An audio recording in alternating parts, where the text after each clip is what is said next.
اور نہیں حمل اٹھاتی کوئی مؤنث، اور نہیں جنتی بچہ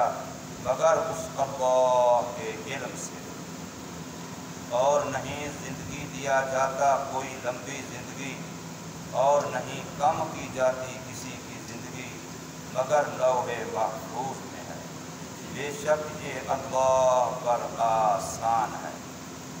سورہ فاطر کی آیت نمبر 11 آپ حضرات کے سامنے پڑھی اور ترجمہ کیا ہے۔ اس میں اللہ تبارک و تعالی نے حضرت انسان کو اپنی حقیقت، اپنی اصلیت یاد دلائی ہے کہ اے انسان تیری پیدائش مٹی سے ہے۔ حقیقتاً اول انسان آدم علیہ السلام کی پیدائش مٹی سے ہے، ہم سب اس کی اولاد ہیں تو ہماری پیدائش بھی مٹی سے ہے۔ اور وہی معنی بھی کہ جو انسان خوراک استعمال کرتا ہے وہ ساری خوراک مٹی سے پیدا شدہ ہے۔ اب اسی خوراک سے انسان کا جسم و جان بنتی ہے، اسی خوراک سے گوشت، ہڈیاں، اسی خوراک سے ہی وہ مادہ بنتا ہے جو مادہ بچے کا پیدائش کا سبب بنتا ہے۔ وہ نطفہ بھی تو اسی مٹی کی خوراک سے بنتا ہے، اسی سے انسان پیدا ہوا، تو اس کی اصلیت چونکہ مٹی ہے لہذا انسان مٹی سے پیدا ہوا۔ اور مٹی سے پیدا ہونے کی یاد دہانی اس لیے کرائی گئی ہے تاکہ انسان کے دماغ سے تکبر کا خرناس نکل جائے۔ انسان جو اپنی کوئی حیثیت سمجھتا ہے اس کو پتہ چلے کہ میں اس مٹی سے پیدا ہوا ہوں جس مٹی کو ہر بندہ اپنے گندے اچھے پاؤں سے رونج رہا ہے، ہر بندہ اس کے اوپر پیشاب پخانہ کر رہا ہے، اس پر پاک پلید درندے جانور بھی رہ رہے ہیں، چل رہے ہیں اور اس پر پیشاب بھی کر رہے ہیں، اور دنیا جہان کا جو بھی گند ہے اسی مٹی کے اندر جا رہا ہے، اور مٹی سب کو ہضم کرتی جا رہی ہے۔ مٹی کے اندر عاجزی ہے، مٹی کے اندر تواضع ہے، مٹی کے اندر تکبر نہیں ہے، مٹی کے اندر بڑائی نہیں ہے، تو پھر مٹی سے بنا ہوا انسان یہ تکبر کیوں کرتا ہے؟ جب مٹی کے اندر عاجزی ہے، مٹی کے اندر مٹاؤ ہے، مٹی کے اندر جھکاؤ ہے، مٹی کے اندر پستی ہے، تو پھر انسان جو مٹی سے بنا ہوا ہے یہ کہاں سے تکبر کرنے والا بن جاتا ہے؟ اس کو تکبر کیسے زیب دیتا ہے؟ اس کو بھی چاہیے اپنی اصلیت کو، اپنی حقیقت کو یاد رکھے۔ تو فرمایا کہ انسان ہم نے تجھے مٹی سے بنایا ہے، اور پھر جو تمہارا سلسلہ چلایا من نطفہ، گندے پانی کی ایک بوند سے بنایا ہے، اور گندے پانی کی بوند تیرا بیج بنا، تیری اصلیت بنی۔ پھر ماں کے پیٹ میں جتنا عرصہ تو رہا اس عرصے میں تیری خوراک ماں کے جسم کا وہ خون بنا جو ہر مہینے اس کے جسم سے حیض کی شکل میں آتا تھا، ماہواری کی شکل میں آتا تھا۔ اب بچہ ماں کے رحم میں ٹھہر گیا تو اب وہ خون آنا بند ہو گیا۔ جتنے عرصہ وہ بچہ ماں کے پیٹ میں رہتا ہے تو اس بچے کی نشو و نما، بود و باش، اس کی بڑھوتری، اس کا جسم اسی خون سے غذا پا رہا ہے، اسی پہ پل رہا ہے، اسی پہ بن رہا ہے۔ اور آج جب چودھری صاحب، سردار صاحب، خان صاحب، مولوی صاحب، قاری صاحب، حاجی صاحب آج جب وہ نخرے کرتا ہے تو اس کو کہا جائے کہ جناب آپ 9 مہینے ماں کے پیٹ میں رہے اور اس خون پر آپ بنتے رہے، اب اس خون کا کوئی ایک قطرہ تو پی لیجئے، ایک قطرہ تو استعمال کر لیجئے۔ اب اس کو قے آنے لگ جائے گی، متلی آ جائے گی، طبیعت خراب ہو جائے گی، وہ گند ہے اس کو گند سمجھے گا۔ اللہ فرماتے ہیں جیسے آج تمہیں وہ پچھلے جہان ماں کے پیٹ والی خوراک گند لگتی ہے تو پھر سمجھ لے ایک وقت ایسا آنے والا ہے جب تو جنت میں پہنچے گا، جنت کی نعمتیں خوراکیں اصلی تمہیں ملے گی۔ تو دنیا میں جن خوراکوں کے پیچھے تم مارا پھرتا تھا، ہوٹلوں پر بیٹھ کے ہزاروں روپے کے بل دیا کرتا تھا، میرا ایسا کھانا، ایسا کھانا، ایسا فلاں، آج دوپہر کو یہ، شام کو یہ، وہ کھانے بھی جنت کے کھانوں کے مقابلے میں جب انسان کے سامنے لائے جائیں گے دنیا والے تو انسان کو ایسے ہی ان سے نفرت ہوگی جیسے آج دنیا میں اس خون سے نفرت ہوتی ہے۔ حالانکہ اس خون پہ بھی تو پلتا رہا ہے، لیکن آج اس خون کو ایسا غلیظ سمجھتا ہے، گندا سمجھتا ہے، اس سے نفرت آتی ہے، متلی آتی ہے، الٹی آتی ہے، قے آتی ہے، تو پھر دنیا کی حقیقت کو بھی سمجھ کہ یہ دنیا ایسا گند ہے، یہ دنیا ایسی غلیظ ہے کہ کل قیامت کے دن اللہ جب جنت کی نعمتیں دے گا، اس وقت اگر کسی بھی جنتی کے سامنے یہ خوراکیں کی جائیں گی جن کے پیچھے دنیا میں ہم مارے پھر رہے ہیں، جن کی لذتیں چسکے اٹھانے کے لیے اللہ کو بھول جاتے ہیں، اپنے ماں باپ کو بھول جاتے ہیں، اپنے احکامات شریعہ کو بھول جاتے ہیں، تو فرمایا ان خوراکوں کی حقیقت اس وقت بالکل ایسے لگے گی۔ اور آج بندے کو کہا جائے جناب تجھے اتنی بڑی کوٹھی چاہیے، اتنا بڑا بنگلہ چاہیے، اتنی کھلی جگہ چاہیے، جناب آپ 9 مہینے تو ایک عورت کے پیٹ میں رہے ہیں، اس وقت تو آپ کو کوئی تنگی نہیں تھی، وہ مکان تو تنگ نہیں تھا، اب تو کہتے ہیں یہ مکان بھی تنگ ہے، اس سے بھی کھلا مکان ہونا چاہیے۔ تو جب بندہ آخرت کے اندر جائے گا، جنت جو اللہ پاک نصیب فرمائیں گے، تو دنیا میں کنالوں والی کوٹھیاں بھی وہاں ماں کے پیٹ سے بھی زیادہ تنگ نظر آئیں گی۔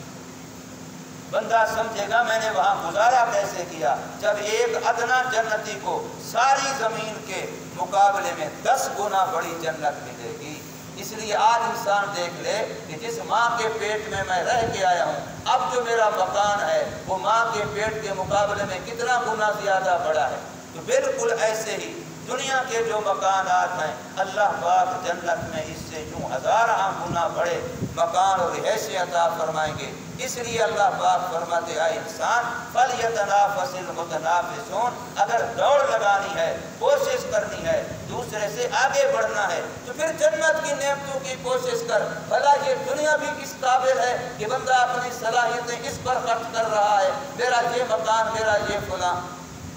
یہ بھی کوئی بات ہے۔ مفتی طارق مسعود سے کراچی والے کا پرسوں ان کا بیان سن رہا تھا، فرما رہے تھے کہ میرے والد صاحب نے 100 گز کا مکان بنایا کراچی میں، لیکن ہوا کیا اسی مکان سے ہم نے اپنے والد صاحب کا جنازہ اٹھایا، تو بھلا وہ بھی کوئی میرا گھر ہے جس گھر سے میرا جنازہ اٹھ رہا ہو، بھلا وہ بھی میرا گھر ہے جس گھر سے کل کو مجھے نکالا جا رہا ہو۔ گھر تو وہ ہے جس کو خود اللہ بھی کہے دار القرار، دار الخلود، جس کو اللہ بھی یہ کہے کہ وہ ہمیشہ کا گھر ہے، اس سے کبھی تمہیں بے گھر نہیں کیا جائے گا۔ تو اس گھر کے لیے محنت کریں، اس گھر کے لیے صلاحیتیں لگائیں، اس گھر کے لیے اپنے مال جان وقت کو لگائیں۔ بھلا یہ دنیا بھی کوئی اس قابل ہے کہ اس پر انسان اپنی قیمتی صلاحیتیں خرچ کرے؟ اس لیے اللہ تبارک و تعالی جہاں ہمیں اپنی حقیقت یاد دلواتے ہیں، فرمایا واللہ، اللہ ہی وہ ذات ہے خلقکم، جس نے تم کو پیدا کیا ہے، من تراب، مٹی سے، ثم من نطفۃ، پھر نطفے سے، ثم جعلکم ازواجا، پھر بنائے اللہ نے تمہارے جوڑے جوڑے، وما تحمل من انثى، نہیں حمل کے طور پہ اپنے پیٹ میں اٹھاتی کوئی بھی مؤنث، چاہے وہ عورت ہو یا کوئی مؤنث، جس کے پیٹ میں کوئی بچہ ہو، حمل ہو، ولا تضع، اور نہیں جنتی کوئی مؤنث بچہ، وضع حمل نہیں ہوتا، الا بعلم، اللہ کے علم میں ہوتا ہے۔ اللہ اس کے پیٹ کے اندر والے بچے کو، اس کے احساسات کو، اس کی ضروریات کو بھی جانتا ہے، وضع حمل کو بھی جانتا ہے۔ تو فرمایا وما یعمر من معمر، اور پھر اسی ماں کے پیٹ میں رہتے ہوئے جو 5 چیزیں ہر بندے کے لیے لکھ دی جاتی ہیں، جس کو تقدیر مبرم کہتے ہیں، پکی ٹھپکی تقدیر کہتے ہیں، جس میں کوئی کمی بیشی نہیں ہوتی، اس میں بندے کی عمر بھی ماں کے پیٹ کے اندر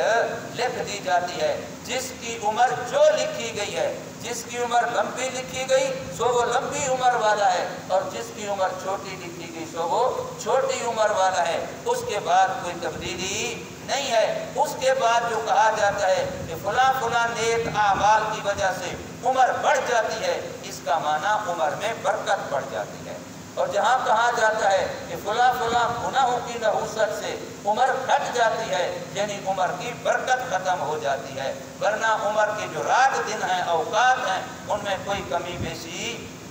نہیں ہوتی، وہ جو اللہ کے ہاں لوح محفوظ میں تقدیر میں طے ہو چکا، ماں کے پیٹ سے آنے سے پہلے ہی ہر ایک کی زندگی لکھی جا چکی، لمبی ہے تو مقرر، چھوٹی ہے تو مقرر ہے۔ اب یہ ہے کہ کچھ اعمال ایسے ہیں جن کو نبی پاک صلی اللہ علیہ وسلم نے فرمایا کہ جو بندہ یہ عمل کرے گا اس کی زندگی بڑھ جائے گی۔ مانا بڑھنے کا، اس کی زندگی میں اللہ برکتیں ڈال دیں گے، اس کی زندگی میں اللہ پاک بہاریں ڈال دیں گے، رونق ڈال دیں گے۔ اور زندگی کی بہاریں برکتیں ڈالنے کے لیے حضور صلی اللہ علیہ وسلم نے سب سے زیادہ جس عمل کو مؤثر فرمایا وہ فرمایا صلہ رحم، اپنے رشتہ داروں سے حسن سلوک، اپنے خونی رشتوں کا لحاظ رکھنا۔ ان کے ساتھ تقابل نہیں ہے کہ ہمیں سلام کریں گے تو ہم کریں گے، وہ ہماری خوشی غمی میں آئیں گے تو ہم جائیں گے، وہ ہمیں دعوت کھلائیں گے تو ہم کھلائیں گے، وہ چائے پلائیں گے تو ہم پلائیں گے، ہمارے جانے پر وہ پانی کا پوچھیں گے تو ہم پوچھیں گے۔ یہ برابری والا معاملہ رشتہ داروں میں جو کرتا ہے وہ اپنے دین کا نقصان کرتا ہے۔ رشتہ داروں کے اندر کبھی بھی برابری کا معاملہ نہیں، وہاں یہ ہے کہ میری طرف سے کمی نہ ہو، میں نے اپنا حق پورا ادا کرنا ہے، بھلے وہ مجھے پونٹ کہیں میں نے پھر بھی جی کہنا ہے، بھلے وہ میرے سلام کا جواب نہ دیں میں نے پھر بھی سلام کرنا ہے، بھلے میں ان کے گھر جاؤں وہ مجھے بیٹھنے کو نہ کہیں میں نے پھر بھی ان کی خبر گیری کرنی ہے۔ یہ میرے اللہ کا حکم ہے، یہ میرے اوپر ان کا حق ہے، وہ ادا کرے نہ کرے میں تو اپنا حق ادا کروں۔ کل میں تو ایسا نہ ہو کہ میں قبر میں جاؤں، آخرت میں جاؤں اور کسی کا حق میرے ذمہ ہو، میں بھی دوسرے کے حقوق اپنے ذمہ میں لے کے جاؤں۔ تو اس لیے یہاں فرمایا وما یعمر من معمر، اور نہیں زندگی لمبی کی جاتی کسی لمبی زندگی والے کو، اور نہ ہی کسی کی زندگی چھوٹی کی جاتی ہے اس کی زندگی میں سے، الا فی کتاب، یہ سارا کچھ لوح محفوظ تقدیر کی کتاب میں طے ہوتا ہے۔ ان ذلک علی اللہ یسیر، اور اللہ پر مٹی سے پیدا کرنا بھی آسان، اللہ کے لیے نطفے سے پیدا کرنا بھی آسان، اللہ کے لیے جوڑے جوڑے بنانا بھی آسان، اللہ کے لیے ایک ایک حاملہ کے حمل اور وضع کا علم رکھنا بھی آسان، اور اللہ کے لیے زندگی چھوٹی بڑی بنانا بھی آسان ہے۔ اللہ پر کوئی کام مشکل نہیں ہے، اس لیے فرمایا ان ذلک علی اللہ یسیر، بے شک یہ سارا معاملہ اللہ پر آسان ہے۔ اللہ تبارک و تعالی ہمیں سمجھ نصیب فرمائے، عمل بھی